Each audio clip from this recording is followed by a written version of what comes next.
For 2026, the Asus ROG lineup has some very cool gaming hardware.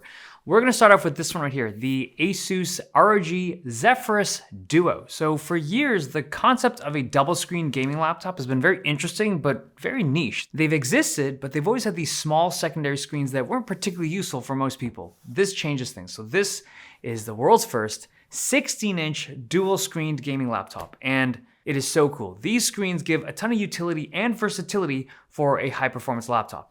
So in the most basic version of this device, you could just open it up like a typical clamshell device. Like you could open it up and you have a keyboard in the bottom section. This runs an RTX 5090 on the inside, up to 130 watts for the GPU. And this is like a thin bezeled gaming laptop. But then you can remove the keyboard. So it does take a little bit of pressure. The keyboard is magnetically attached, so it doesn't just slide around loosely. You gotta intentionally remove it. And when you do, the keyboard is now working in a wireless mode. When it was connected, it had these magnetic pogo pins that would connect to the keyboard for a wired connection, but when you remove it, it works wirelessly.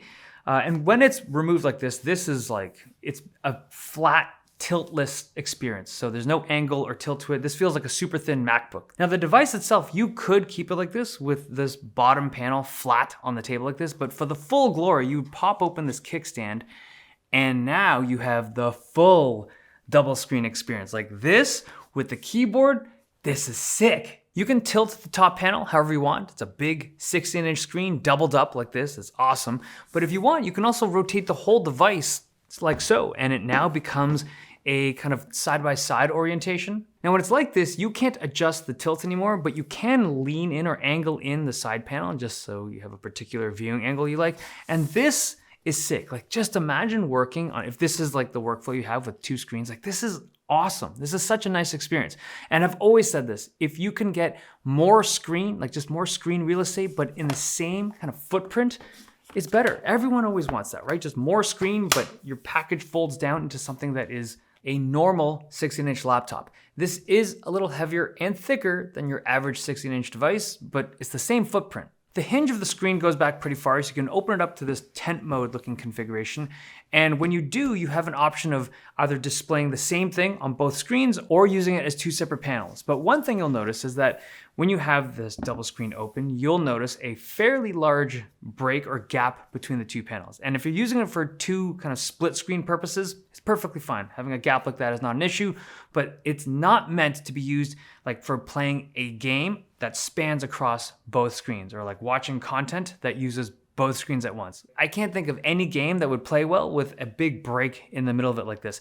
These screens feel like they were built for like doing one thing on one screen and then a different thing on the second screen. The build is fully aluminum. On the top panel, you have this kind of light strip. It's nothing too flashy. And inside you have that RTX 5090, but also the CPU being that new Intel Core Ultra Series 3 chip. And this chip is one of the reasons why this product even exists. It's super energy efficient, really good multi-core capabilities. It seems very promising. It runs liquid metal with the vapor chamber and it's got a 90 watt-hour battery, and all of these components are cooled underneath that second screen. This thing is stacked. It's essentially a double screened high performance workstation that folds down into a typical 16-inch laptop size. So it's not for everyone, but I think most people would find it useful. All right, let's talk about the Zephyrus G14 and G16. These are the thin and light gaming laptops from Asus. So the G14 comes in two variants, an AMD version that goes up to an RTX 5060 at 100 watts, and then there's the new Intel version that goes up to a 5080 running at 130 watts. So these are higher wattage GPUs and more powerful GPUs than the previous generation. If you look at the rear exhaust of these, so this is the new one, this actually looks quite a bit different than the old one. The new version has a series of dots for the back grille, and also the rear exhaust has this sloped section now. We'll have to see how these thermals hold up in the review units. The other device, the G16, still one of my favorite gaming laptops on the market. This can now be configured up to an RTX 5090 running at 160 watts. Like same thickness as before, still a super thin gaming laptop, but this can apparently cool an RTX 5090 running at 160 watts now. We're gonna have to see how that holds up in future reviews because that is very difficult to cool with this kind of thickness.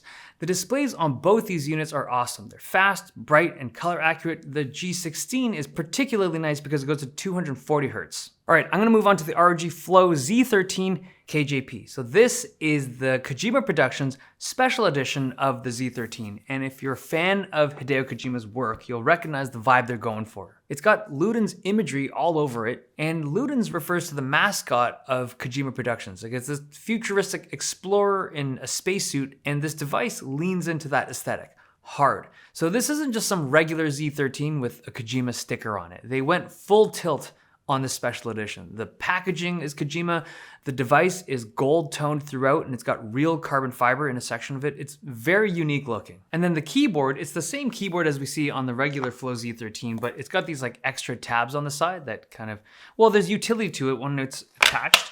It's like a little bit easier to pull it open, but also just has like a design element to it. But this is also Kojima themed, and there's also one with metal keycaps that you can get, and it's got a custom boot logo, a custom boot sound. There's even a storage box that comes with it that's not quite like a Death Stranding cargo box.